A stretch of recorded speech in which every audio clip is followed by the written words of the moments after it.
Past few months have probably been the hardest few months for the Jewish people in my lifetime, maybe even since the Holocaust. How are you finding solace and peace in this? It's been challenging. I try and look for the nice people. What the Jewish response to Sheikh Nasrallah was, you're right that we love life, but that's why we're going to win. We're never going to stop fighting for the preservation of life.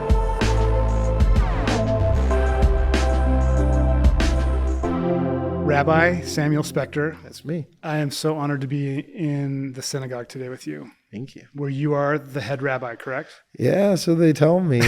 Feels like, sometimes it doesn't feel like, but yeah, that's my job. Okay, so I'm, like I told you, I'm pretty ignorant about Judaism and the culture. And so to me, rabbis are old men, old wise men that wear robes. And so when I saw you gave kind of like an oration and a prayer to a conference that I was attending. Yeah.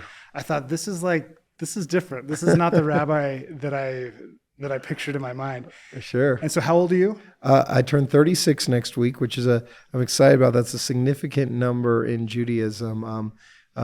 We often, in Judaism, the most important thing is life, and every Hebrew letter has a numerical value, and the word for life is chai.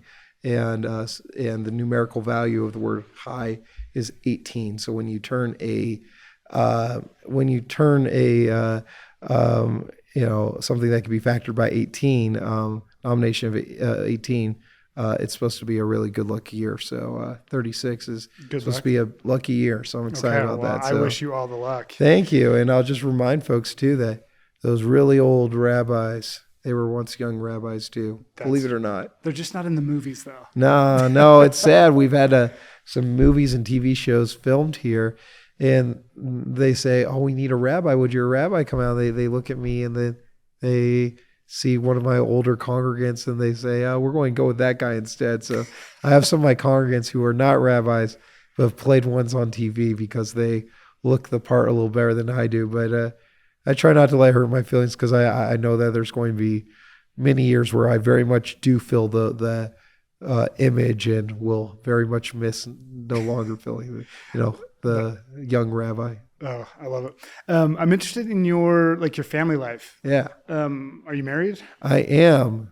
Sorry, ladies. I am. I have a wonderful wife, Jill, who is in hotel management, and we have two daughters of our own, Miriam, who's 2.5, and Esty, who turns 1 a month from today. And then we also have a bonus daughter, a 16-year-old girl from Afghanistan who lives with our family, who came to the U.S. We took her in, and she's been a wonderful addition to our family, and we call her our bonus daughter. That's awesome. Yeah, and we got 2 dogs. It was one of the things when we moved to Utah, at the border, they stopped us and they're like, "Here are your dogs. Welcome to Utah." And drove through Utah County, picked up some children on the way. Yeah, just children and dogs. Yeah, and then they show up here and have children and dogs. It's very Utah. Oh my gosh, I love that. Okay, so obviously this is a very, very tough time for the Jewish people in the world. When is it not? But the past few months have probably been the hardest few months for the Jewish people in my lifetime, and maybe even since the Holocaust. Yeah, I mean, just the hate towards the Jews has shocked me. I think it's shocking a lot of people. And so I want to say I'm super sorry that you're experiencing that. Mm-hmm. And it made me sad to see there's a police officer monitoring the entrance to the synagogue. Yeah, since October 7th, we have had 4 bomb threats. We have had, we've had people who have driven through our parking lot shouting obscenities at people coming in and out of the synagogue. We've had protesters because, I guess they think that protesting us will stop the Israeli army. And we've received a number of very threatening phone calls and emails as well. And we have a preschool here at the synagogue, and we have a religious school with 155 kids, and our priority is their safety. Yeah, I imagine that you have just a big weight on your shoulders, not only for your family, but for your congregation to make the right decisions on security and what to do with that. How are you finding solace and peace in this, or are you? I mean, it's been challenging, but I try and look for the nice people. It's easy to focus on the dozen or so horrible messages we've had and forget the hundreds of messages that we've gotten from letters and emails and phone calls from folks who aren't Jewish who just want to tell us that we're loved. We had the East Mill Creek stake of the Church of Jesus Christ of Latter-day Saints called us and said, in November, and said, you guys have so much on you right now. We can't even imagine what you're going through. We want to take something off your plate. Any of your congregants who want their leaves raked, we will come to their house and rake their leaves. And it was just like a simple thing that doesn't really solve anti-Semitism or anything like that, but it was something that took a chore off of our plates when we were already feeling overwhelmed. It was just a great way to say, we love you. And there was a nice elderly, again, Latter-day Saint gentleman and his wife who showed up at our synagogue with 2 boxes of chocolates and said, oh, Rabbi, one of these is for you. I can't imagine the month you've had. And he said, and the other one is for a congregant of your choosing who's had a very difficult time. And so just little things like that have been really meaningful, and that gives us a lot of solace. And, at this time, our service attendance has increased and different things in the synagogue have increased because I think that when the Jewish community feels threatened and alone, we turn inside ourselves and find support within each other. And so, as sad as what's been going on is, it's also been an opportunity for people to reflect on how meaningful community and their traditions and culture and religion are to them. I love that. So you're saying that more people are coming now. Is it more converts or people who are less involved, that hadn't been who's everybody? What increases the number? Just everybody. Jews who have been not very involved and not too affiliated, and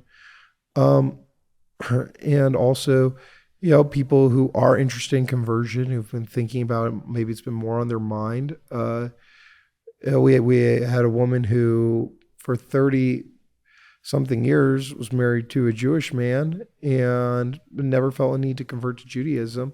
Then after October 7th said, I want my fate to be the same as my family's. And I've always felt connected to this, but never felt a need to convert. But I wouldn't want to be spared just because when my family would be killed, just because I happen to not be Jewish when this is what's right in my heart. And, we've had folks too coming to our services who aren't Jewish at all, but just want to come and because they're curious or come to let Jewish people know that they're not alone, that there are folks who love them and stand with them.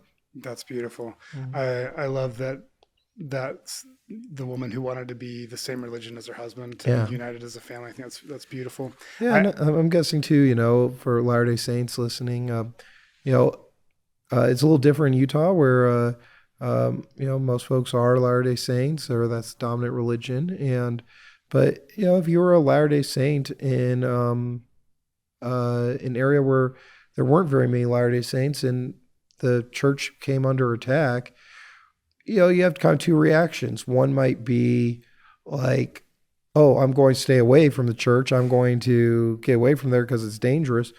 Or if that's what really speaks to you and that's your faith and what's in your heart, you might say, what makes me feel less alone is being with my community and saying I'm not going to be afraid. I'm going to be proud of who I am.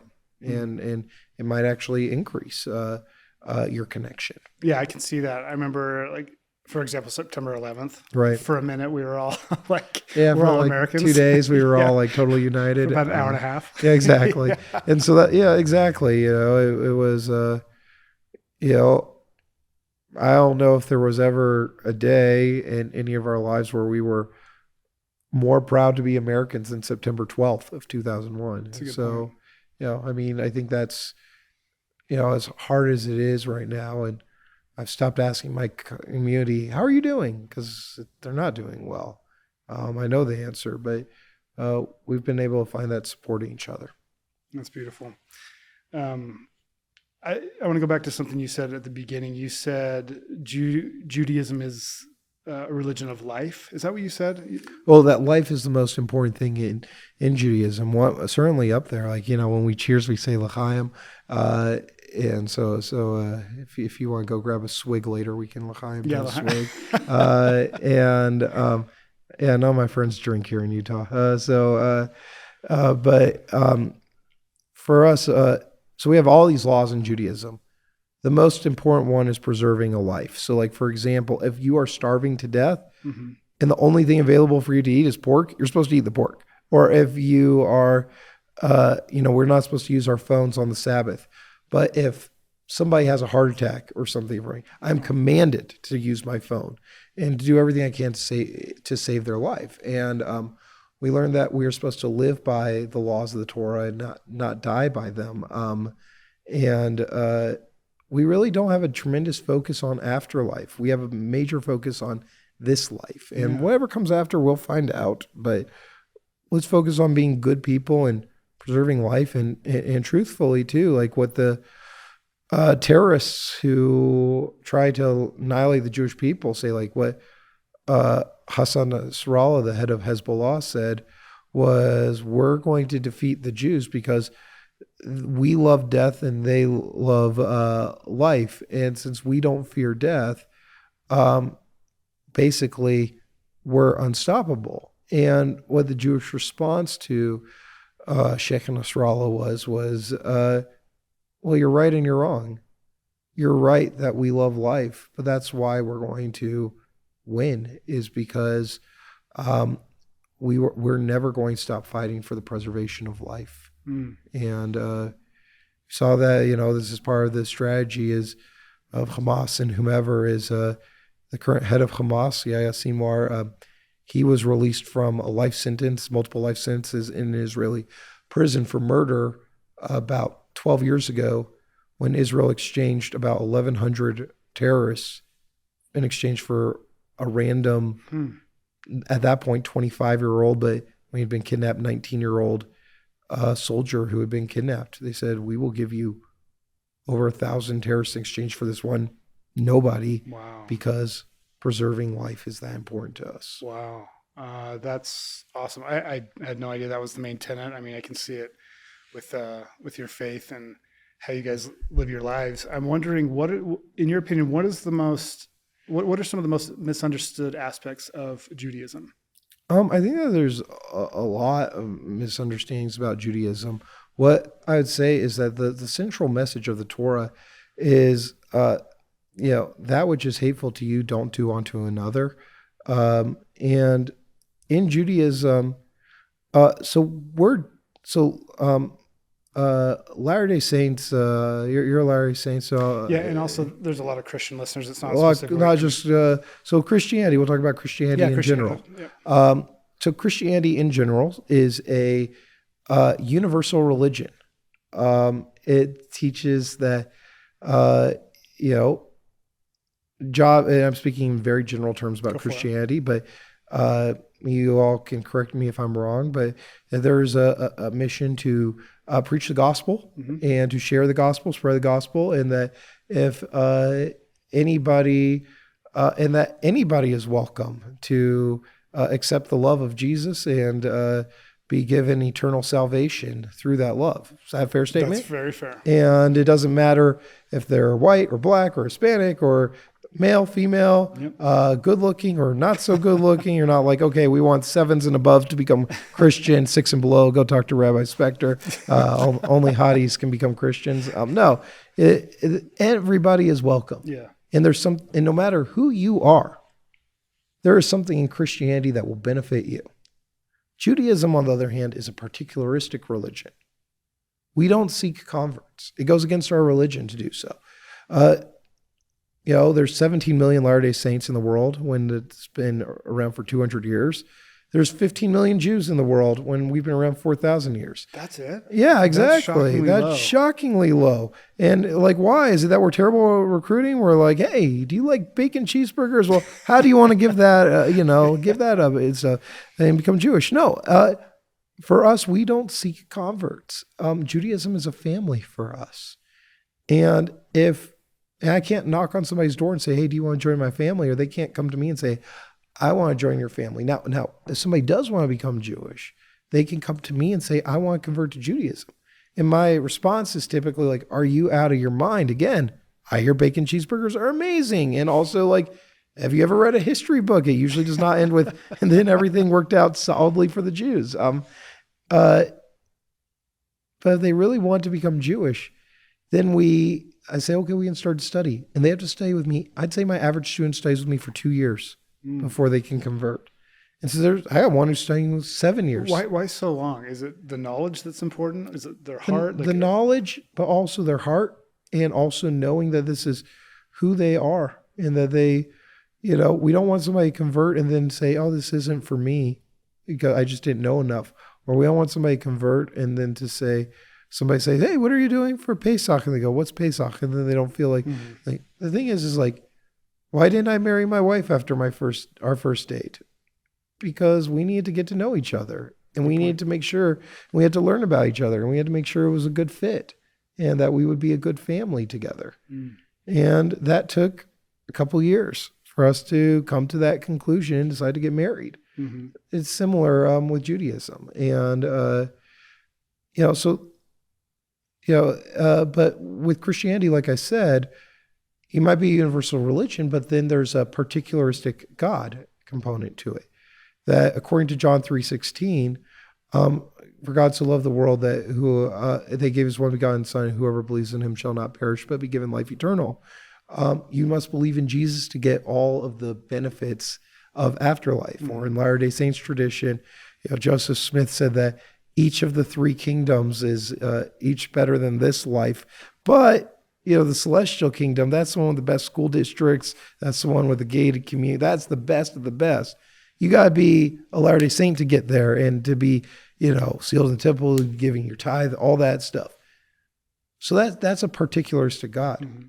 For us in Judaism, we believe, even though we're a particularistic religion, we teach about a universal God.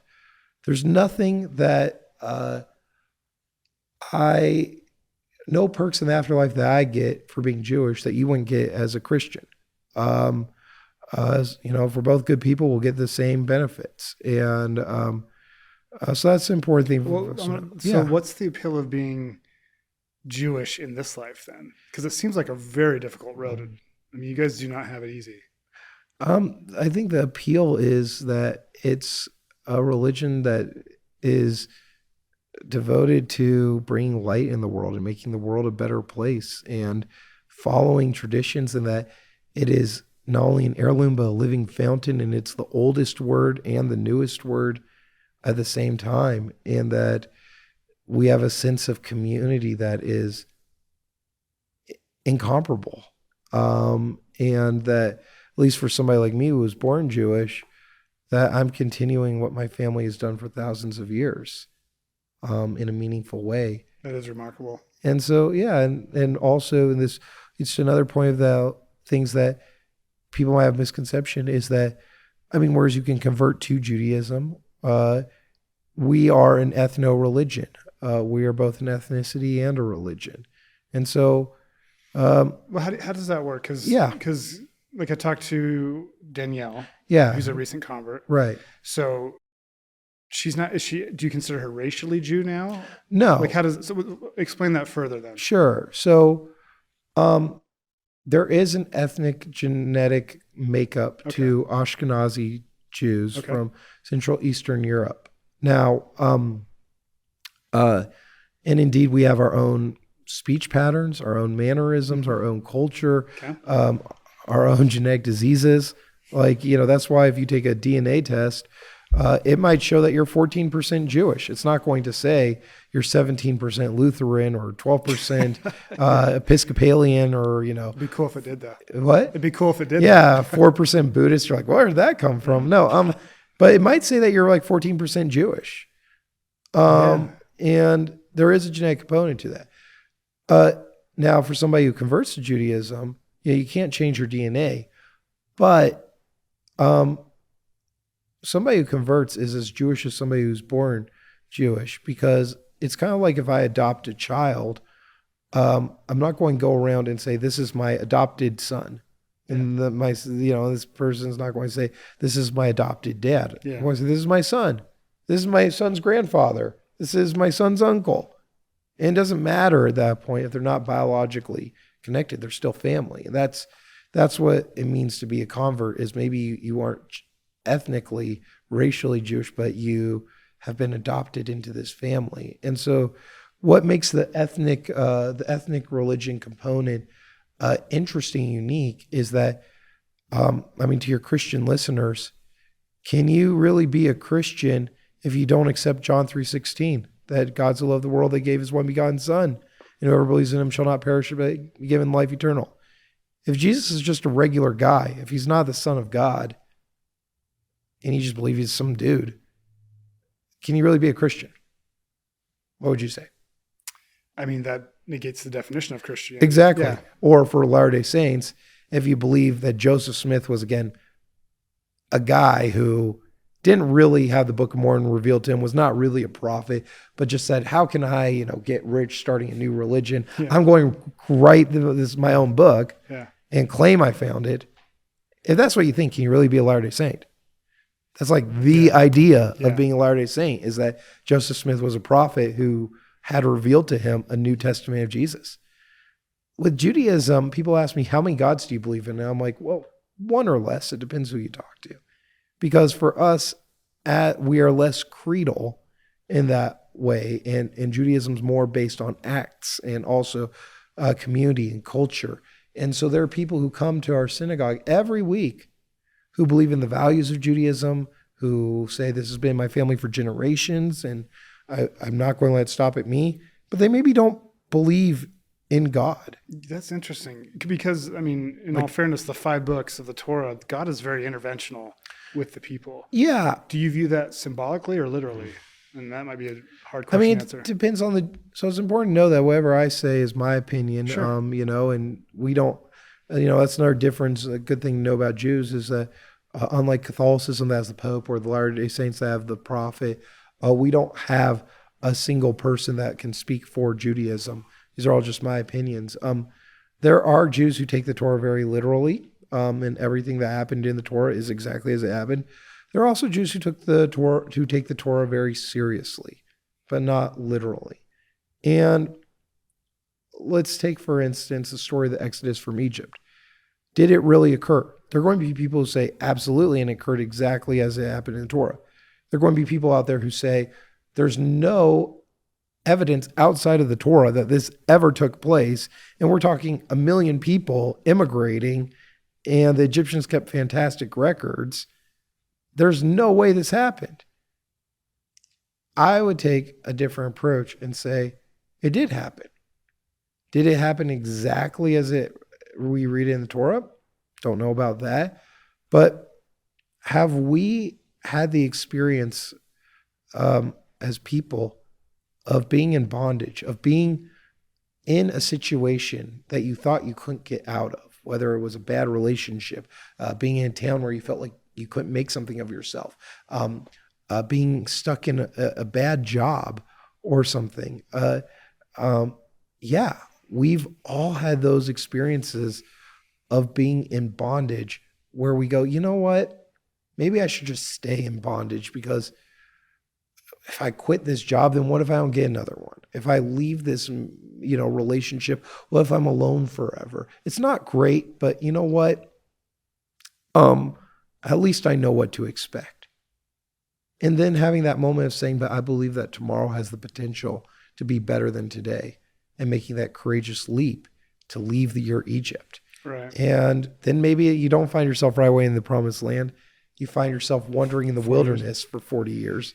But so in that regard, the story of the Exodus absolutely did take place. Yeah, I love it. I love the symbolism. So I'm curious, though. So you're saying that there's no one leader that speaks for for all of Jews. And so a lot of this is up for interpretation. So you Very can much say so a life of a Jewish person, they can take the stories as symbolism, like, being in bondage, I can relate to that. And then you're saying there are Jews who say, no, God will deliver me from this, right? Yeah. And have like a personal view of God helping. Yeah, very much so. I mean, in our tradition, God does not speak directly to us. But he did in the Torah. So how do you reconcile that? Our tradition teaches that ever since the destruction of the Second Temple, God does not speak directly to us.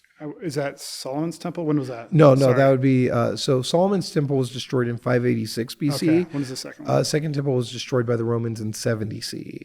Okay. So since around the time of Jesus, ever since then, people. Interesting. So when I was applying rabbinical school, I actually had to take a 3-hour psychiatric exam. And while people of other faiths, when applying to seminary, would talk about, I heard God speak to me and tell me to become a minister or whatever. In this psychiatric exam, they asked me 10 different ways, does God ever talk to you? And if I answered affirmatively, I wouldn't have been admitted to rabbinical school. That is fascinating. Yeah. Why do you think that is so important, that he hadn't talked to you? I mean, I think that we need to find God in the world around us. And also that I think, something that we teach is that we're supposed to pray as if everything depends on God, but act as if everything depends on us. It motivates us to try and do what we see as God's will in the world.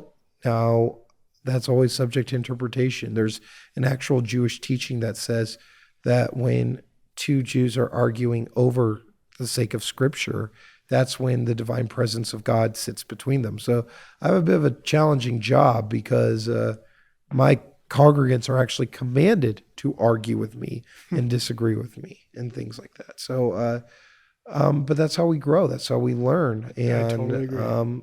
By asking those questions, by having those struggles, and I hope that answers your question. No, it did. So if you were to describe the God, not the God, but God to someone, what attributes, or how would you introduce that to someone?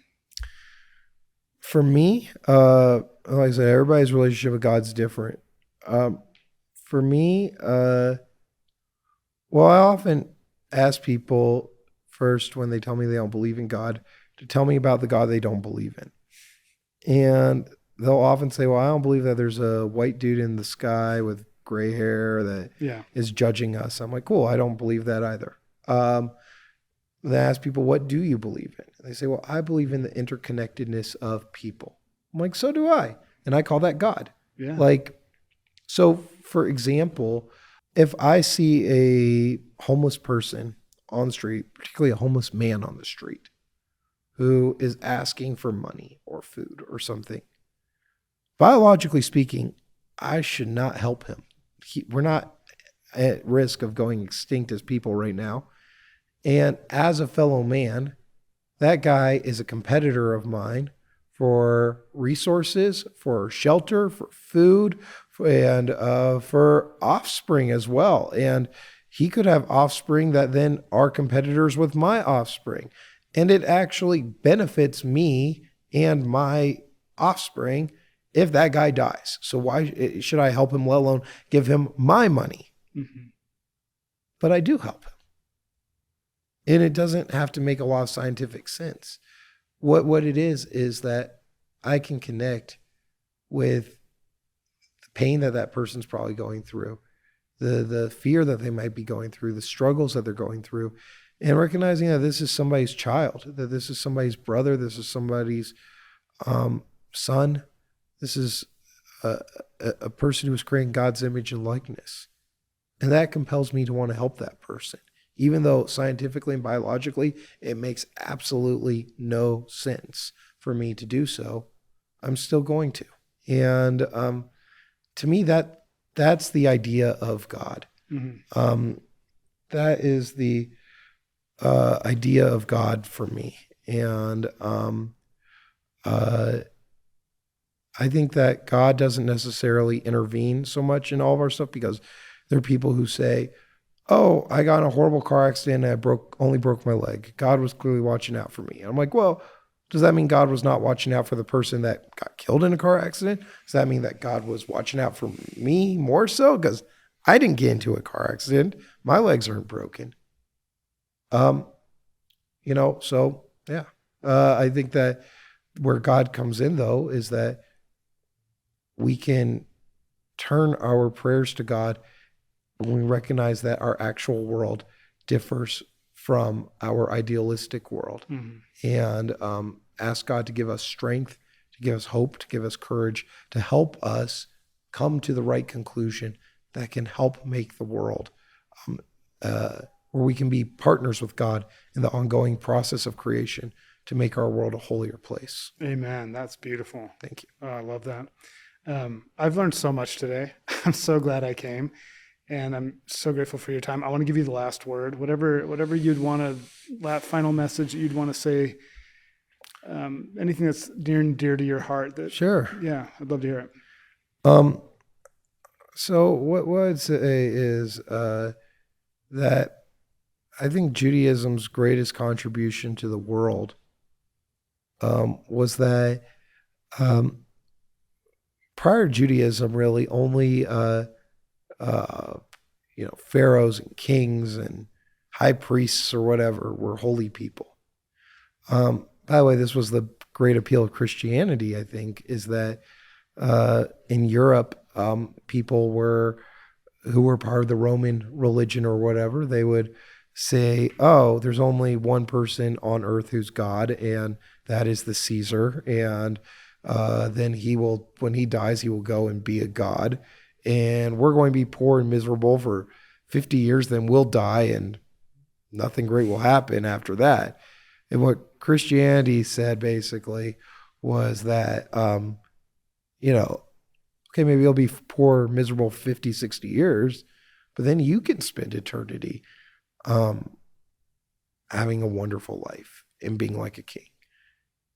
That's not so much a Jewish concept, but there's a Jewish message in it, I think, too, which is that Judaism was the first religion to really say that every single person contains holiness. And we read in the first chapter of the Torah that every person was made in God's image and likeness. And we read that we are supposed to love our neighbor as we love ourselves. And people forget that's a two-way commandment. Sometimes we do a better job loving our neighbor than we do loving ourselves. So you got to love yourself too to fully fulfill that commandment. And we also read that God says, remember that you all are holy because I'm holy. And so with that, what I would encourage folks to do is I think in my faith, it's blasphemy if I don't see holiness in another person. And I think that right now, with the unfortunate, every year since 2015, our country has set a new record for anti-Semitism of highest levels ever recorded. 10 years ago, it was 300 incidents, I believe, a year reported of anti-Semitism. Now it's 3,000. It's tenfold. And since October 7th, anti-Semitism's risen in our country about 400%. And what that is a failure of people being able to see holiness in another person. And so try your hardest to, even if somebody is difficult, and there are difficult people out there, but even if somebody is a really difficult person, try your hardest to see holiness in them. And that's, and reach out to your Jewish friends, let them know that you see beauty in them. And if we do that, that's how we can make our world a holier place. Amen, brother. Thank you so much.